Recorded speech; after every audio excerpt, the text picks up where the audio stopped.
Hey gang, Uncle Todd here, along with Sonny, and taking a bit of change of pace this week from last week's more child-friendly fantasy. We have the first filmed but second aired episode of Tales from the Crypt.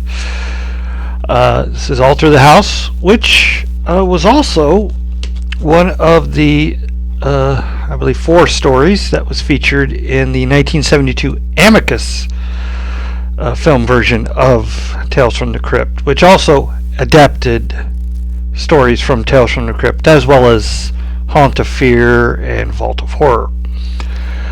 The TV version also adapted Two-Fisted Tales and Shock Suspense stories. The Two-Fisted Tales one was actually 3 stories that were shot for a spin-off series feature, based around the Two-Fisted Tales, but it didn't sell, so those episodes were incorporated into the run of Tales from the Crypt, and as they're all EC, they fit together very well. The show had some pretty big names associated with it, main name was Robert Zemeckis, who also directed. I believe not Toby Hooper. George Romero had some association with it too, and also gave us the directorial debuts of Arnold Schwarzenegger and Tom Hanks. But getting back to this episode, we open with the Crypt Keeper dressed as Santa, and he's doing a few usual Crypt Keeper quips. Keeper having a little holiday fun. Why else would I be in this getup? Unless there was a clause in my contract. After a few more even worse puns, we get to the story proper, and we are introduced on Christmas Eve to a husband and wife who don't seem to really get along that much anymore. Something needs to be done about that fire. Have you got the poker? Yes. Well, let me have it. What did you say? What are you, deaf? I said let me have it. Yeah, I'm gonna say it. He asked for it. I'll go. Anyway, after some slapstick, in which she has a little trouble getting the poker back out of her husband's skull, the daughter comes down and asks if Santa's arrived, and the mother quickly gets her back upstairs before she sees anything. And then, before cleaning up, she has a very important phone call she needs to make. Darling, it's Elizabeth. I know you told me not to call, but I just had to tell you. It's done. I did it. It's all ours. The money, everything. We're free. After cleaning up all the bloodstains, and of course she put a plastic bag over the husband's head so he didn't drip more, she starts to drag him outside to the old well. And unfortunately for her, she missed some very important news that had just come over the radio. Police and sheriff's departments in the Gaines County area have issued an all-points bulletin this evening for a male Caucasian reported to have brutally murdered 4 women in the Pleasantville area. Gaines, huh? Say, that wouldn't just happen to be a little Easter egg for the big fans who know that William Gaines, Bill Gaines, was the original publisher of EC Comics and Tales from the Crypt, now best known for Mad Magazine. His comic book line got destroyed by the Comics Code Authority that came out of the congressional hearings on juvenile delinquency and their link to comic books, spearheaded by psychiatrist Frederick Wortham, a man despised and hated by most comic book fans. But I try not to. Well, if that wasn't bad enough that she missed that, she runs into another slight problem when she tries to get her husband into the well.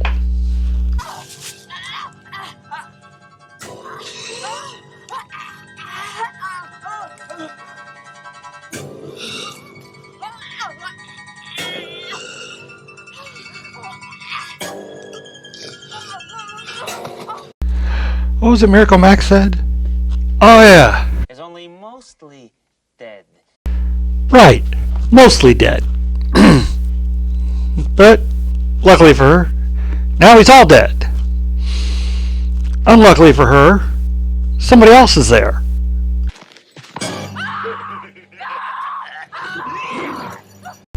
It's the escaped mental patient in a Santa suit, played by good old Larry Drake, who probably one of my favorite performances was the title character in the slasher film Dr. Giggles, although I also liked him as Durant in the first 2 Darkman films.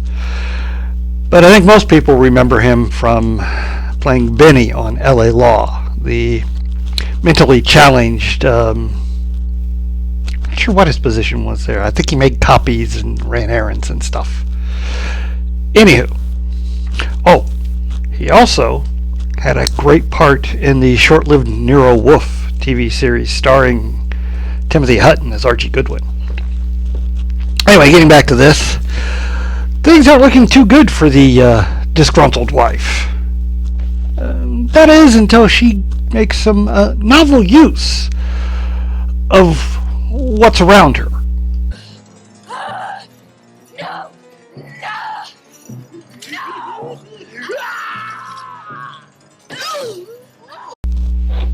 I'm a little uncomfortable after seeing that.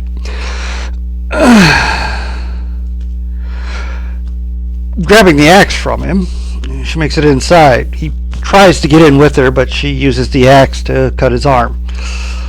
So he comes in through a window. And, once again, she makes a novel use of something.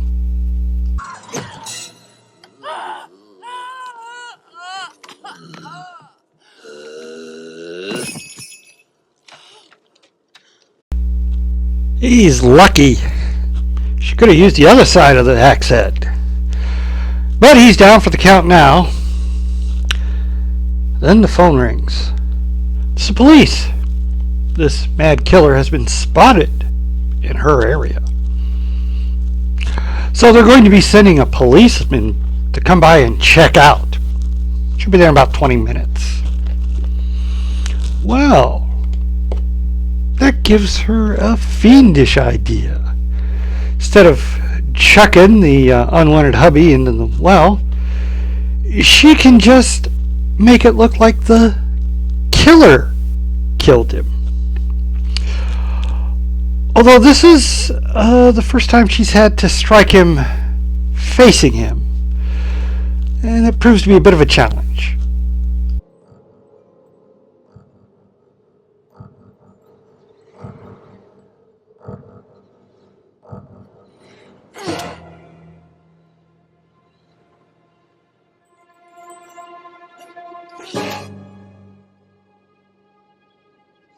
But hey, you know what they say about the third time.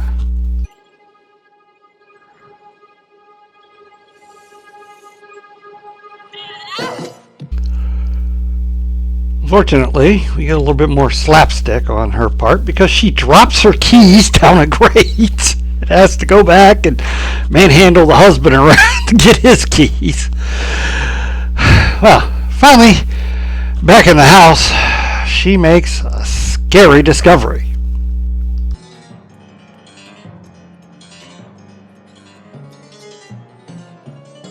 Rushing to the phone, she calls the police to let them know the killer is there. When asked if there's any weapons in the house, she remembers there's a gun in the closet. And her run of bad luck continues.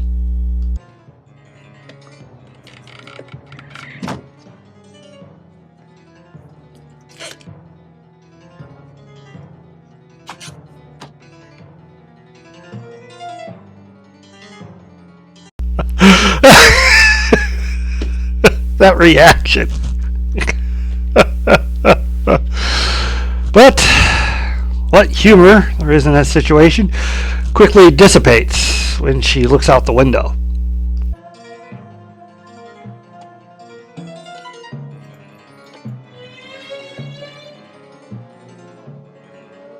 Oh my God! Carrie's window! And in the most suspenseful moment in the entire episode, the wife and mother is frantically trying to break down the door of the closet to get out. And we keep cutting between that and our killer climbing the wall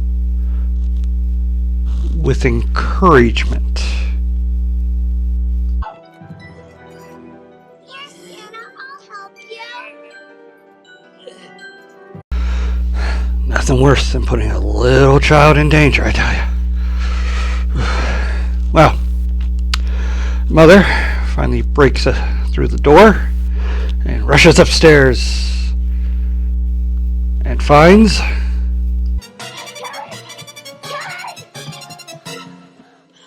Oh no! Carrie!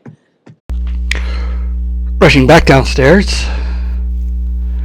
The woman is shocked to find that her daughter has a new friend. Oh, Carrie. Thank goodness. See, Mommy? I told you Santa would come. And he didn't even have to come down the chimney. I let him in.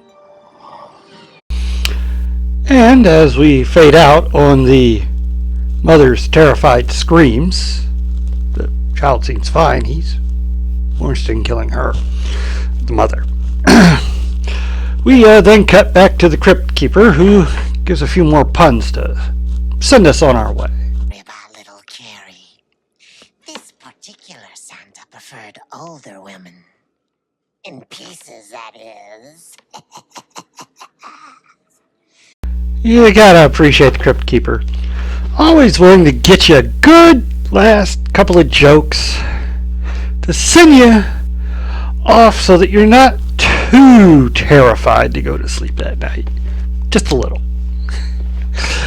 Although this was the second broadcast, first filmed, it is probably one of the best examples of the show. It really was a good adaptation of the comics. Scary, with a little campiness about it. The earlier Amicus film was actually a little more straightforward, serious horror. These episodes, they had humor and there was a little campiness, and some of the episodes were just absurd. There was one where oh god, what is his name? He played Harry Stone on Harry Anderson, where he played a comic book writer and artist at Tales from the Crypt, and all of his creations kept coming alive and attacking people. It was a very absurd story, and it was hilarious. Now, there were actually two versions of each episode filmed. You would have the HBO version, which would have gore, nudity, and swearing. And then you would have the episode that cut all of that stuff out, so that when the show finished its run, they didn't have to re-edit the episodes for syndication in the television market. You could just send those out. And that's where I mostly saw Tales from the Crypt. Back in the 80s and 90s, I could not afford HBO. My parents didn't want to get HBO. And when I was on my own in the 90s, I couldn't afford HBO. So getting to see this series run on syndication was nice. You know, it ran around just like all the other syndicated shows that were coming out of that time. Like, I don't think Friday the 13th was still running, but it doesn't matter. It was a pretty good show. Now, the original version with Joan Collins that was shown, the first adaptation by Joan Collins, was a bit different from this one. Well, it was shorter because they had 5 stories to do in an hour and a half, whereas this is one story to be done in like 25 minutes. And the big differences were she didn't drag the body out. She pushed the body down the basement stairs, so it looked like he'd had an accident. And the Santa didn't have an axe that he was going to kill her with at the end. After the daughter lets him in, he strangles her. But that's the only main difference between the two. That and this one had extended scenes where she's chased, and the little bits of slapstick with her losing the keys to the house and getting locked in a closet. But yeah, Larry Drake is great in this. A lot of menace, and unlike in the film version, he looks insane. The other one had more of a Santa Claus look about him, with a white beard that looked like a real beard, and he was fairly clean. And here Larry just looks like he's been slugging through slush and mud, and he's got those awful teeth and everything. just a great performance. He only has one line at the very end, and his guttural delivery is just chilling. For those who were hoping for more of a Dr. Giggles making puns kind of thing, like he would do, like making house calls and terminal case and things like that. This came before that, and they weren't looking for him to be like a Santa, a Freddy Krueger Santa. He was just a menace, and I kind of like it. And that suspense scene towards the end of the episode, where he's climbing the side of the house on a ladder, and the daughter's encouraging him and reaching her hand down to help him up. That is like one of the scariest things I think they ever put on that show, because the suspense there, it's just it's almost unbearable. But ironically, the show was only supposed to be 3 seasons, but it was so popular it ran for 7, which gave them enough episodes to do a real syndication package. Because if they'd just done 3, they might have had like 30 episodes, maybe 40. But with 7 seasons, you get over 100, and 100 is perfect for Monday through Friday syndication. Although if they'd only had 3, I'm sure it probably just would have been a weekend thing then. course, nowadays people like to binge watch, so they probably wouldn't have minded seeing the same episodes coming up every couple of weeks. But that's neither here nor there. Not really much else to say about this. It's just a fun, campy, scary Halloween horror story. And if you get the edited version, even kids can enjoy it. Well, older kids. I'm not sure if you want to show this to a 6-year-old. But that's about all for this one. Please hit like, share, and subscribe, and stay after for the credits for my favorite scene.